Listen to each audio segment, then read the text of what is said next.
What's up, Dough Masters? Welcome back to episode 26 of Roll for Sourdough, the chaotic baking series where I let the dice control my loaves.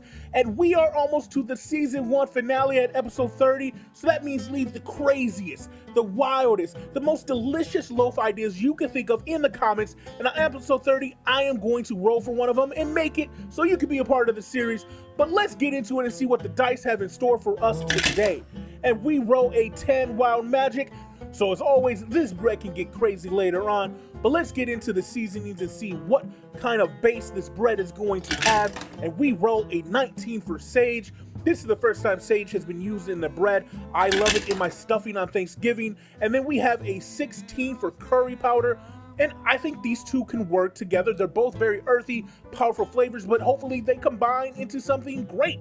But let's get into the inclusions and see what we're going to add with the seasonings. And we get 5 for ramen.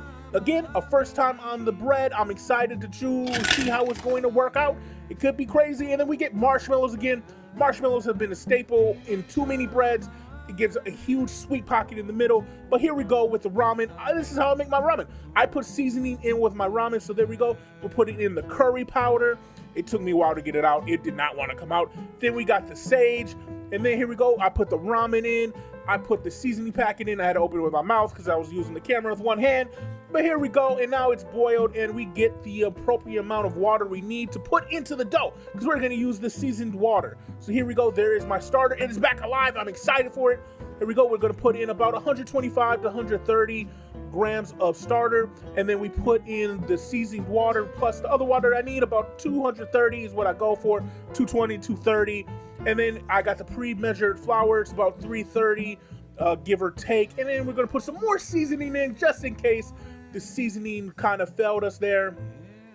But I wanted to make sure this is nice and flavorful. So here we go, getting it all mixed up. Work your dough a little bit more extra than you think. It doesn't need to be a shaggy dough. It can have some life to it. It probably is going to be better off at the end. And here we go, as it has sat for the bulk, because I didn't need to do anything yet because the inclusions are coming a little later. But we do our pre-shape and let it sit for another hour. And then it's going to be ready to get all these beautiful inclusions put in. So we get it spread out, get it into some kind of shape. I don't know what kind of shape that is. But then here we go. I got the ramen. It's been sitting all day, soaking in that flavor from the juice, from the ramen juice. And then we got the marshmallows. Like I said, it adds a sweet pocket because they just kind of melt and disappear in the bread. It is really weird. I don't recommend using marshmallows if you're making like s'mores bread. I just don't like how the texture and the pockets of sweetness, I'm just not a fan of it.